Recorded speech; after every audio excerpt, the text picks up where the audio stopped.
Hello everyone, welcome back to my channel Tutelage, a guide to learner. Here, this is Shripana. I hope all of you are doing well. So, learner, today we are going to discuss some important MCQs on communication. Okay, and we all know communication is one of the most important chapter according to the syllabus of UGC, NET, or SET or SLET, etc. Okay. So, we have already discussed all topics of the chapter, that is communication. So, if you have missed my previous session, so please go and check it once. I think those chapters will help you a lot. Okay. So, previous sessions links are available in my first comment and my description box, so please go and check it once. Okay, so now let's start the session. So here we can see our first question. So that is the interaction between a teacher and students creates a zone of proximental difference, confusion, development, and distortion. And we all know every question has four options. So the first question has four options also. So the first option, that is difference, second option is confusion, third option is development, and the fourth option, that is distortion. So what is called the interaction between teacher and students? So basically the interaction between teacher and students, uh, that situation basically is called the zone of proximental development. Okay, so option number C is the correct answer. Now going to the second question. The spatial audio reproduction in a classroom can reduce the students, so first option, cognitive load in the understanding, second option, respect for the teachers. So now going to the next slide for another option. Okay. So here we can see our third option, that is motivation for excellence, and the last option, that is interest in technology orientation. So what is the correct answer for this particular question? So the spatial audio reproduction in the classroom can reduce the students cognitive load in understanding, not related to the respect for teachers, not related to the motivation for excellence, and that thing is not related the interest in the technology orientation. So it is basically related to the first option, and that is cognitive load in understanding. So the spatial audio reproduction in a classroom can reduce the students cognitive load in understanding, and which is very important uh, in classroom also. Okay, so A is the correct answer. So now going to the third question. So here we can see a good communicator begins his or her presentation with a or an. So there are four options: complex question, non sequitur, repetitive phrase, and icebreaker. So obviously a good communicator communicates in the classroom, and he with icebreaker basically. So he or she begins his or her presentation in the classroom with an icebreaker.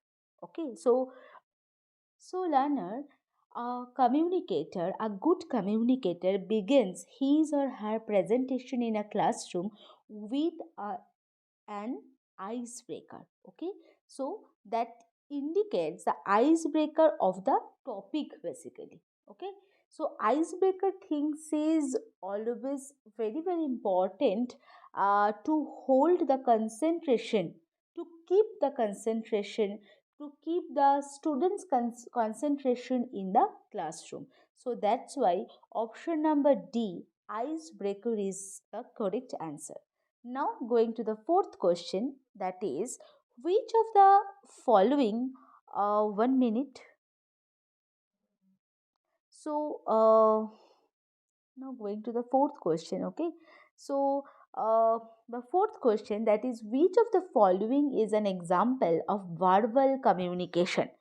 So teacher delivering a lecture. So this is an example of verbal communication. Now going to the second option, a written notice in the school board. Third option is a message on social media, and the fourth option, that is petrol pump sign on board. So obviously we all know what is the perfect example of verbal communication among these four. So obviously the option number A, teacher delivering a lecture in the classroom, is one of the important example of verbal communication. Okay, so learner, now going to the next question. So that is, when does two-way communication become effective? Okay. So now move on to the next slide, and where we can see our four options. So the first option, that is never, rarely, always, and nothing can be said. So when two-way communication become effective? So obviously the correct answer is option number C, always is the correct answer.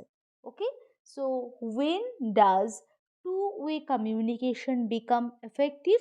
So two-way communication, sorry, becomes effective always. Okay, now move on to the next question.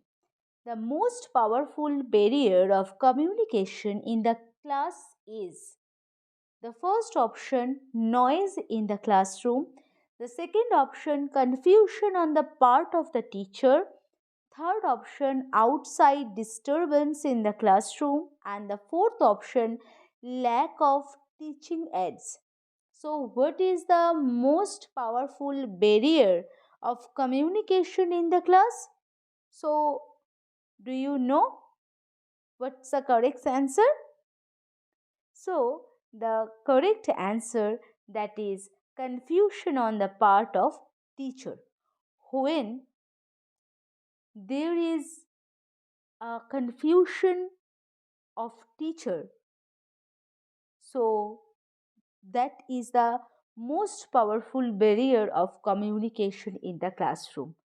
Most powerful, that is the most important word for of this question, because noise, obviously noise is the barrier of communication in the classroom. Outside disturbance is also a barrier of communication in the classroom. Lack of teaching it is also a powerful barrier, but most powerful barrier of communication in the classroom, that is confusion on the part of the teacher. So teachers confusion is one of the most powerful barrier of communication in the classroom. So option number B is the correct answer. Now going to the next question, consider the following statement. So the first statement, that is communication is a one way process, and the second statement, that is communication is international. So which of the above statement is correct? Only one, only two, both one and two, and neither were one nor two. So we all know communication is always two-way process. Okay, so and communication is international, this statement is correct, but communication is a one way process, this is a wrong statement. So that's why option number B, only B is the correct statement uh, between these two statements. Okay, so option number B is the correct answer. Now going to the next question. As a teacher, select the best option to ensure your effective presence in the classroom. So, the first option, use of peer command, the second option, making of aggressive statements, Third option, adoption of well established posture. And the fourth option, being a authoritarian. So, as a teacher, which do you prefer? The teacher obviously selects the best option to ensure his or her effective presence in the classroom through adoption of well established posture, not being authoritarian, not making aggressive statements, not using of peer comment. So as a teacher, select the best option to ensure your effective presence in the classroom. He or she will adopt well established posture in the communication process or in the classroom. So option number C is the correct answer. Now move on to the next slide. Next question is, firewalls are used to protect a communication network system against four options obviously. So the first option, unauthorized attacks. The second option, virus attacks. Third option, data driven attacks. And the fourth option, fire attacks. So what is the correct answer? Firewalls basically are used to protect a communication network system against unauthorized attacks, not virus attacks, not data driven attacks, and not fire attacks. So it is basically related with unauthorized attacks. So option number A, unauthorized attacks, is the correct answer. Now going to the last question for this session, that is, in communication, chatting over the internet is. Now going to the four options for this question. So here we can see our four options. So first option, verbal communication, non-verbal communication. Second option, third option, parallel communication. And the fourth option, grapevine communication. So chatting over internet is called the parallel communication. Okay. So all communication happens simultaneously. So that's why this communication is called the parallel communication, and that's why option number C, parallel communication, is the correct answer. So in communication, chatting over internet is called parallel communication. Okay, so I think this is clear to everyone.